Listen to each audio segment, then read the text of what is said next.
Hey everybody, Natalie Gentile here. Welcome back to our Rebels in Wellness interview series. This is where we are interviewing amazing rebels in the community within their industries. And you know him, you love him. He's one of my favorite humans, Kyle McCormick, the founder and pharmacist at Blueberry Pharmacy. Welcome, Kyle. Hi, Dr. G. Thanks for having me.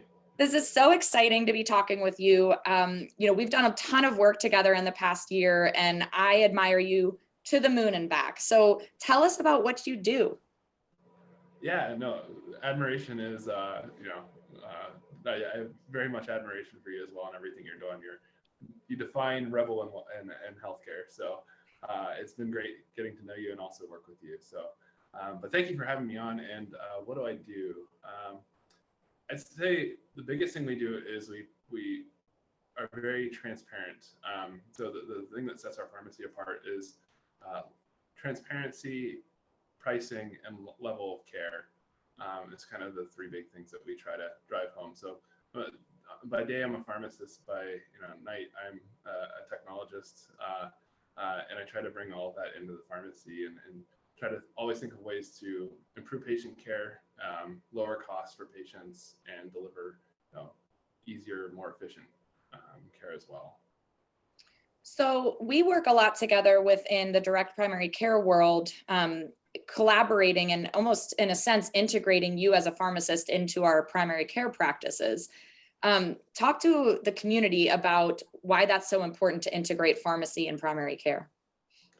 Yeah, it's honestly been one of my favorite parts of the partnership that we have is that level of integration that we're able to achieve for patients. It's awesome that not only am I able to just call you directly and get a question answered, but also vice versa, you're able to call us and ask any pharmacy related questions and really much faster expedite care for a patient. Getting a question answered immediately and from an expert both ways very much helps the patient get better access to care, makes for a better care team. So, we get, I compare it to the insurance-based world where it's, I would have probably faxed you some questions and then, 3 days later you might get back to us and vice versa. You might leave a voicemail on our line. And then at the end of the day, when we're cleaning out our voicemails, we'll get back to you. And then tomorrow you'll have that prior auth sheet in your fax machine. And then a week later, the patient will actually get the medication. It's just very outdated. The methods that are used in the traditional system are not only outdated from a technology standpoint, they're very inefficient. And we're now in the 21st century. And just to see how every other industry is transformed and to see healthcare being so left behind, and mainly because insurance giants just the slower they can make it, the more cumbersome they can make it, the more less transparent they can make it, the better their stranglehold on the monopoly is. And so I think, what we're doing different is kind of just cutting through all the BS and delivering the best care as part of a care team. And that's what excites me most. Talk to us about cost savings that you have seen since opening Blueberry Pharmacy. Yeah, no, I definitely love the thing that gets me most excited is the ability to deliver a better pricing system for healthcare, for pharmacy specifically. Pharmacy pricing is very broken. It's all based around what's called an AWP, or average wholesale price number, that's literally made up. It has no basis in reality. And so it's made up by the manufacturer of the medication. And so then that AWP, that false number, gets trickled down throughout the whole pricing algorithm from wholesaler to pharmacy. And then the pharmacies charge their cash price based on that AWP. And they can't charge fair prices because Medicare has to be the lowest payer.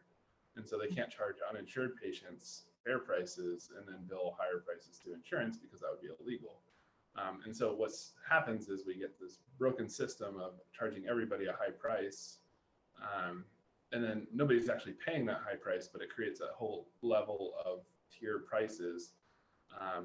And then the end person that gets hurt is the patient, or the employer, or the whoever's paying the end payer for that medication. So what we do is just say, let's get rid of this number that's not true. Let's base it all around our acquisition price. Let's base it all around how much we actually pay for the medication.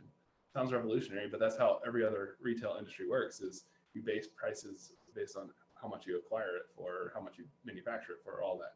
And then what we do is we just add on a dispensing fee. So the cost that it takes us to not just package up the medication for you, but also make sure it's safe and effective. The time that it takes us to counsel, because we counsel every patient on every medication to make sure they know the ins and outs of it, from storage to what to expect to how it works with our other medications. So all that takes time and effort. And so that's all part of our dispensing fee, our professional service fee. So we take the cost of medication, add on that dispensing fee, and that's how we come up with the price for our medications. So it's a very transparent, but also new approach to pricing. But the interesting thing is that's actually a very old approach to pricing, because before insurance came into the mix, that's how every drug was priced. It was usually a compounding pharmacy or something that made it, and it was the idea of this is the time and effort it took to manufacture, educate, all that stuff about this medication. So it's nothing new. It's just going back to what worked best. So that's just like a very streamlined, clear algorithm that you have. It's nothing that people wouldn't be able to wrap their head around by looking at that. Whereas when we look at insurance-based kind of big box healthcare, there's virtually no way to fully understand it unless you're the actuarial or the person crunching the numbers that works for that company. I have a great story, because a lot of it, like what's kind of frustrating is the amount of skepticism that comes with our model. Recently, we've been helping a lot of patients with multiple sclerosis, and they're facing, traditionally prior to finding us, there's a medication out there, Tecfidera, another one, Ampyra. So dalfampradine's, Ampyra is generic, dimethyl fumarate's, Tecfidera is generic, and we've been helping patients save a ton on those medications, but it's faced with a lot of skepticism, because one patient was paying $3,000 in January, and then met their deductible, and then each month it's going to be $300 through their insurance. And here it's only $30, no insurance necessary. And so the patients will ask, like, how are you able to do this? Is it real medication? Just a lot of skepticism. And the one email that sticks out to me was this conversation.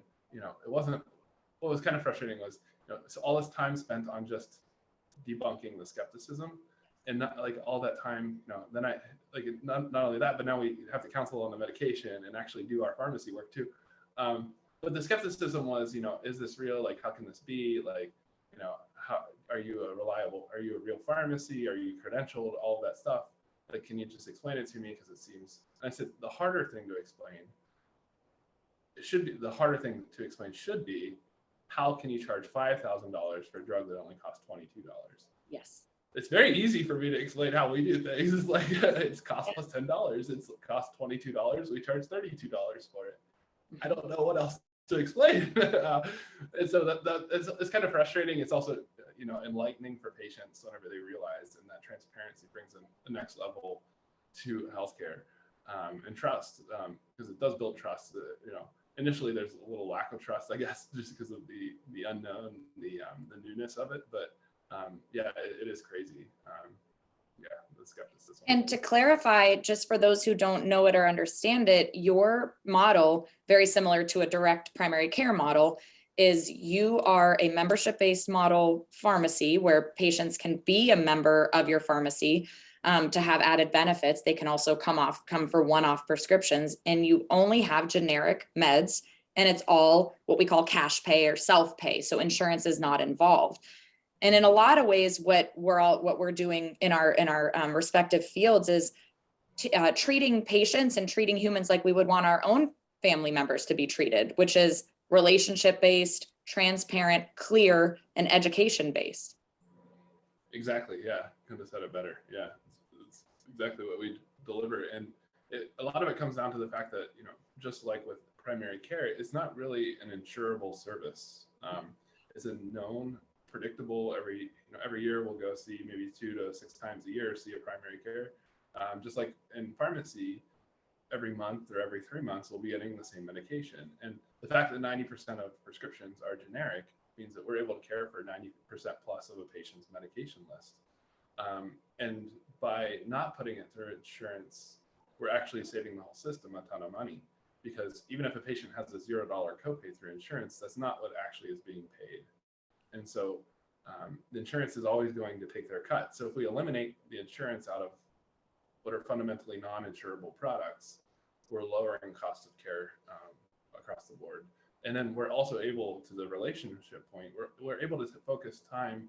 I think back to first year of pharmacy school, whenever one of our assignments was to go into a pharmacy and basically note what the pharmacist was doing each minute, and then kind of categorizing that. And 30% of the time out of an hour, a pharmacist was spending time troubleshooting insurance. And so if you think about cost, if time is money, 30% of all healthcare dollars in pharmacy, at least, are directly to insurance. And so, you know, by being able to just cut that out directly, cutting out 30%, that either lowers the cost by 30%, or that's time that we can refocus on providing better care to a patient. And so, you know, that's the number that always sticks out to me, is like, I think about first year pharmacy school, and I'm like, what else was important that year? Because it was like biochem and nothing that we actually use. And I'm like, that number I actually use all the time. Wow. But it's very true, you know, we're able to just provide better care, better relationships are formed because we have the time to do so. That's like jaw dropping, truly, that number. And I think that we can all kind of understand that in the healthcare world, is that a huge chunk of time is not spent in that insurance-based world, face-to-face with a patient, hands-on working on troubleshooting patient issues and medication issues, or, you know, diagnosis issues. It's dealing with prior authorizations, calling back and forth to insurance companies. And that is really actually scary. And I hope everyone who's listening kind of can like help that sink in and take a second for that, because that alone is a selling point to be involved in your type of care, if at all possible, because, you know, anytime that we are in that model, insurance-based model, we're supporting that and letting that continue on, which it's unacceptable. Oh yeah. A great example to drive that home is a pharmacist friend shared a screenshot of a prior auth or non-formulary drug reject that they were getting from the insurance, and it was because it was for a prescription that was written for ibuprofen 800 milligrams. It was rejected by the insurance, saying Etodolac 400 milligrams or naproxen 550 milligrams. And to just think, like, this is 4 over-the-counter ibuprofens, like, you know, the time that would need to be fixed, that, like, you would have to send a request to the doctor to change it. That would delay care and also increase cost. And then not only that, but those two products, if we look at true acquisition costs, Etodolac and naproxen 550 are actually higher cost products than ibuprofen 800. There's not much, you know, clinical evidence to say one's safer or effective than the other. And so the insurance isn't even doing what they're supposed to be doing, which is lowering costs of care and improving care. And so, you know, just getting rid of all of that and saying, doctor, if you want ibuprofen 800, patient can get it. Like, it's pretty straightforward. Why are we, and anybody not in healthcare, those are all just plain NSAIDs. So, you know, ibuprofen everybody's probably familiar with, but the other two are just other NSAIDs that are very low cost. And so patients should just be able to, doctors should just be able to write for any of those and not have an issue insurance based. They shouldn't be covered by insurance. It should just be all direct pay. And there should be no issue with that. We could go on forever about this. This is a topic that we're both very passionate about, but I know this was eye-opening for me and for the community listening. So thank you for what you do, Kyle. Thank you on behalf of all of us that are in the healthcare industry working with you and are also patients of yours and have interacted with you in that interface, because what you're doing is you are truly a rebel in your industry, and you are the OG of cost, cost plus pharmacy. So keep it up. Thank you. And you keep it up as well. Awesome. Thanks for joining us, everybody. We'll see you next time.